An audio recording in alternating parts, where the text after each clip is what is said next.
made all of these guys' stuff out, so that way it just kind of makes my stuff look a little bit better. So today I think is what I'm going to finish up is I've got to, you can see that I've already beveled this side. Everything is hand filed. I've still got to do the other side now. This one just came out of, heat treat. I'm going to leave it slightly dirty looking. I like my stuff kind of beat up and dirty looking. I've already put a final edge on this thing, and it's, god dang, it's sharp. So I'm going to work on a handle for it. I was going to use this handle, but it sits in the handle just a little. Here, let me see. Let me use these two nails real quick, see if I can do this one-handed. This is the beginning of an Otzi blade.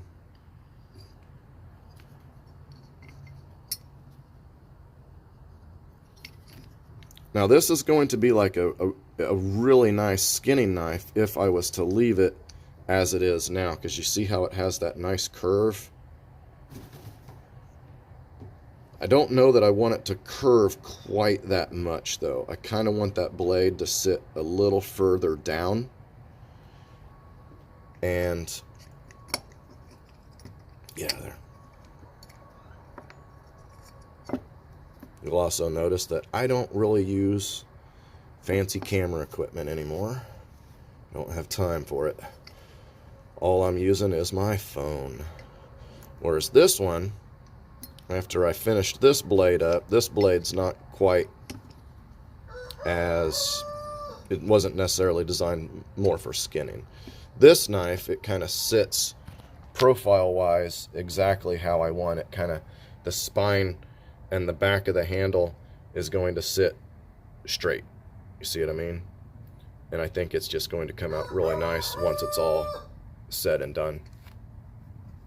So that's what I'm going to be working on today. So anyway, before I leave, again, I sincerely thank both of my extremely wonderful customers and friends for these beautiful, beautiful gifts. If you guys have never looked up William Collins knives, please do. If you guys have never looked up these gentlemen here, please do, because this thing is just beautiful. And of course, if you have never looked up Justin Wolf from Wolf Customs, God, that guy does some amazing leather work. All right, well, apparently my damn chickens are getting way too impatient.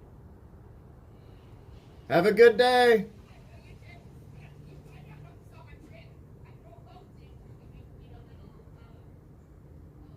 Oh, Eddie and Misty. Bye-bye. Have a good one.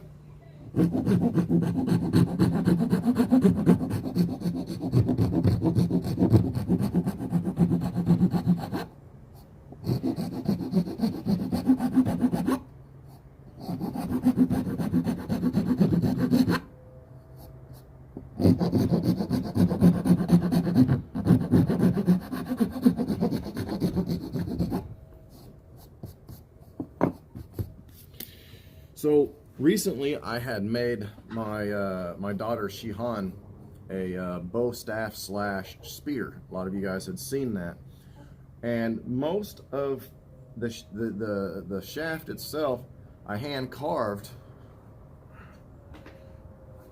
with my William Collins knife. There's so much meat here that you can grab it safely and really use it as a pretty decent draw knife. Focus. Then afterwards, I always like to go back with like a rasp and kind of smooth things out. It kind of gets, and it's pretty aggressive, you know. You can get to the same grain area, you know, pretty fast by doing this. And it still kind of, instead of using sandpaper and stuff, it still allows me to be able to feel like I'm doing it by hand. So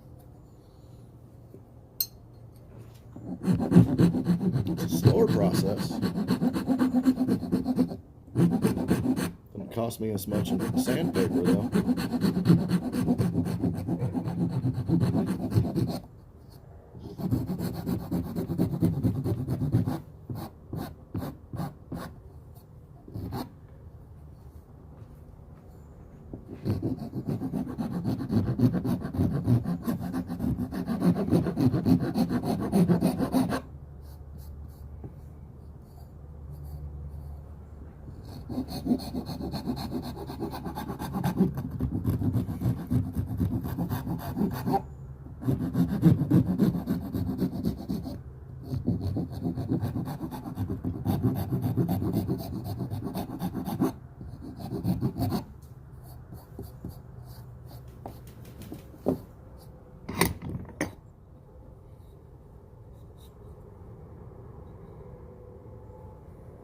See that everything's kind of starting to take on a more of a rectangle ovalish shape now. Just going to keep working it until I find it to be a pretty nice hold. Right now it's still a little thick. Roosters, I have 2 roosters right now.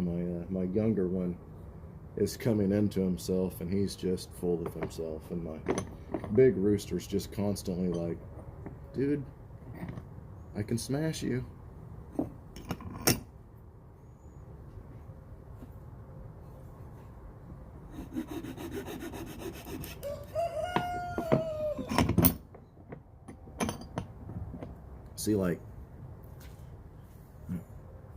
See those 2 different colors right there?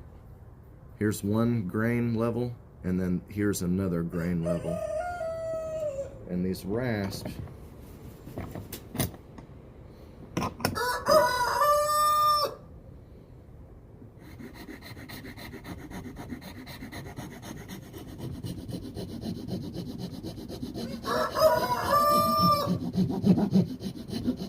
take care of that.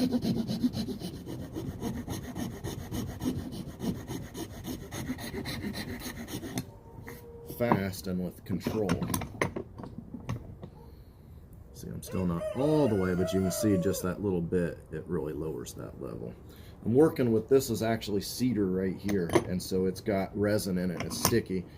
So occasionally I have to go through and, you know, with a steel wool, or not steel wool, but a steel brush.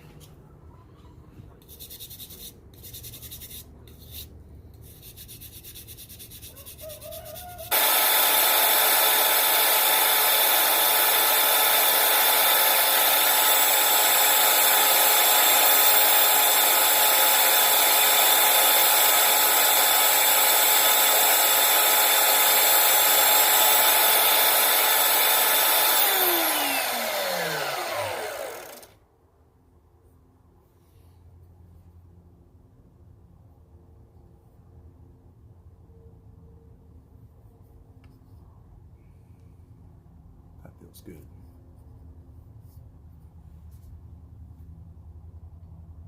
Made it just a touch longer than my Osage. It's not needed, but some people have bigger hands. Now, since this is cedar, I am going to harden this up just a little bit.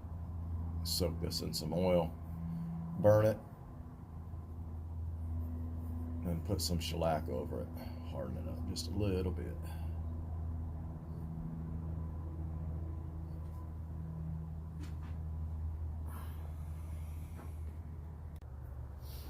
So I have this handle sitting here soaking in a rag with vegetable oil in it. And I've had it sitting there soaking for a while because I want those oils to really kind of seep into that wood.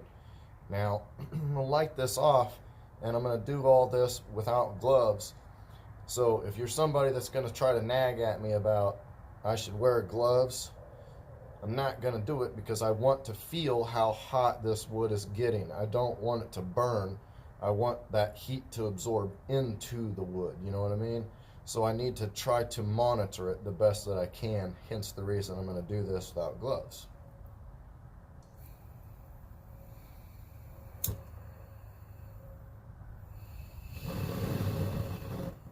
Maybe.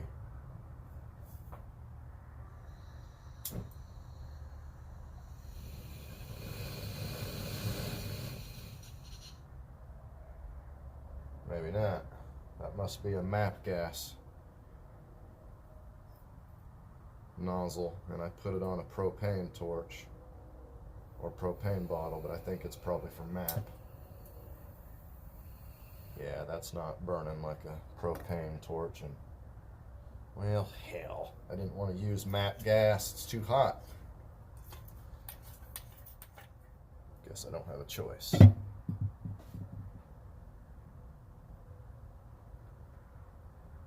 Oh wait, that's loose too. Maybe that had something to do with it.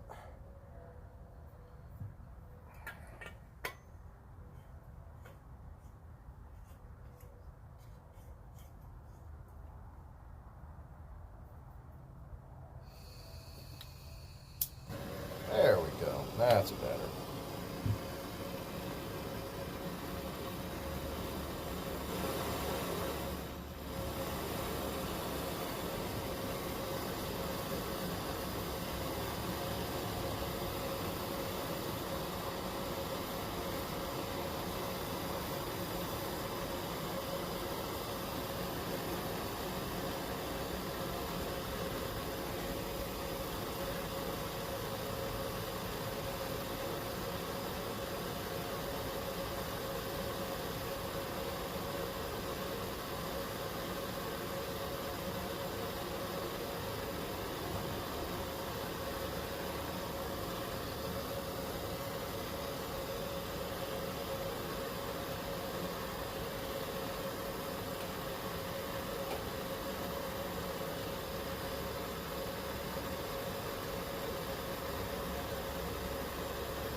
I don't know if you guys have ever straightened like primitive arrows or anything like that using this type of method, but after you do it, you really can feel a difference. It really does feel like that wood gets just denser somehow. I don't know, it's kind of strange. It can be a slow process because I'm not trying to scorch the wood yet. I'm just wanting it to warm up. I could definitely do this in an oven or something like that, you know. But I wouldn't be me if I did it that way.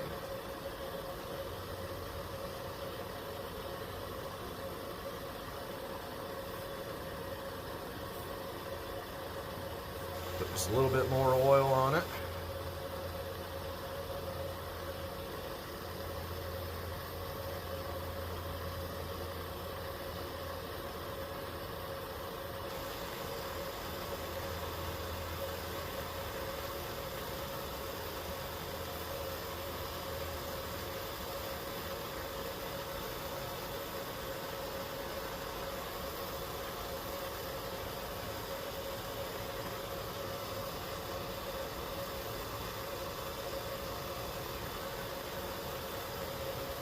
See, I can feel that heat getting in the wood now. The wood is really starting to warm up on the inside.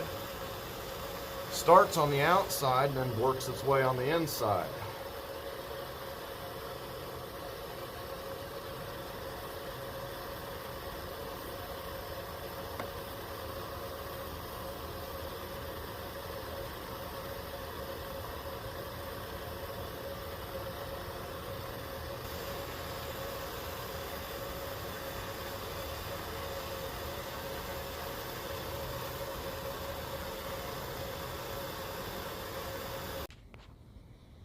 Okay, so there's what we're left with. Now it's still obviously not hardwood, but it definitely helps. So what I want is this blade, the spine of this blade and the spine or the back of that handle to be flush with this. So it's going to sit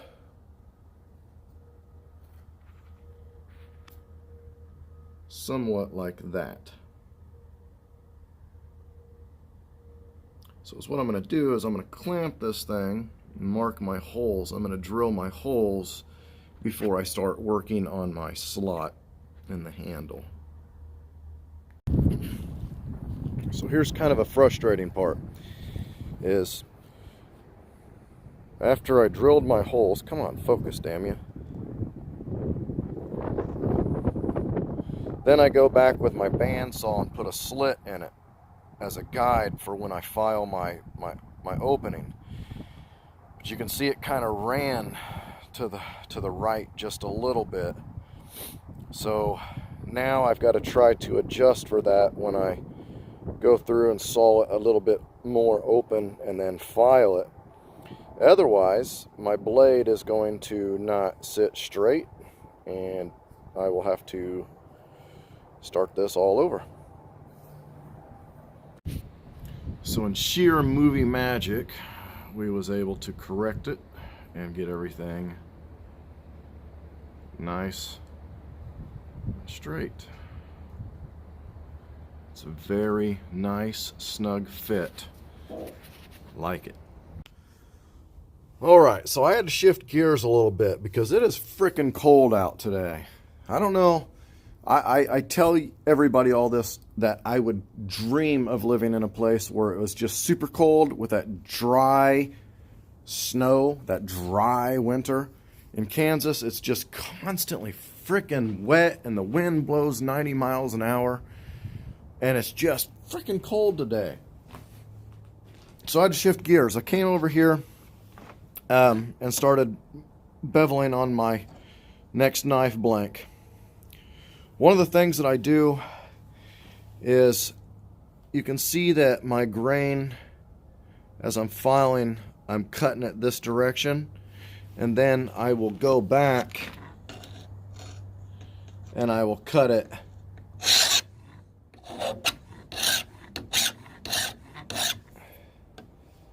that direction. Focus. Come on.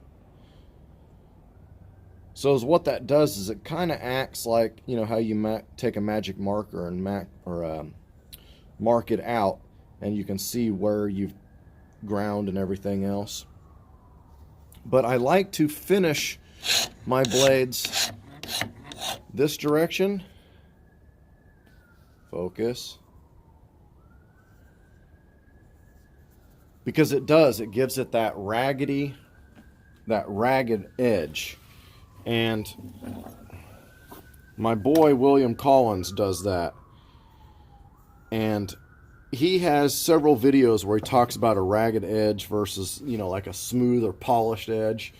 And I am a firm believer in a ragged edge. I mean, you can sit here and strop it and polish it and everything else, go out and use it, and it's going to dull extremely fast. But you keep a nice ragged edge on it, yeah, you can shave your hair very easily, but it maintains that edge just freaking awesome. So yeah, that's what I'm doing. I'm warming up my blood just a little bit, going back and doing some hand filing here.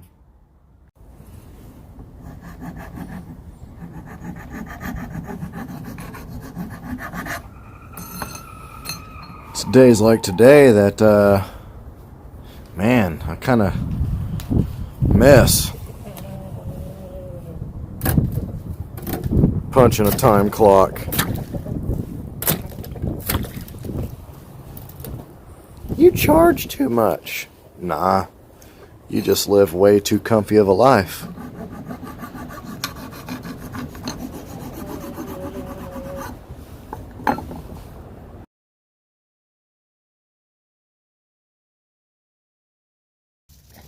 All right, so with Christmas and New Year's and all that good stuff, I haven't really been able to do as much shooting footage-wise.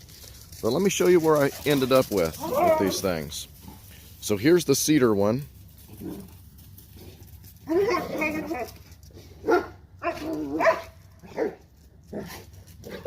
Nice sinew wrapped, and then I shellacked the handle, and then shellacked also over the top of the sinew to kind of lock everything in. Hey, shut up. Shooting a video, people, a bitch.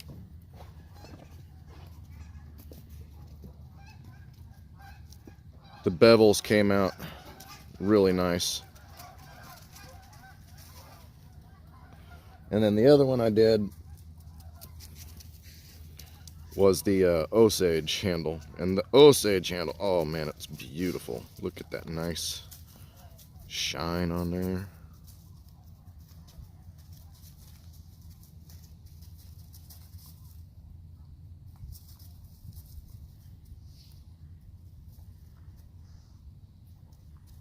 Love the way they turned out. Well, this video wasn't necessarily meant for a tutorial video, but if you guys would like to see any process in depth or whatever, just let me know, and I will definitely see what I can do.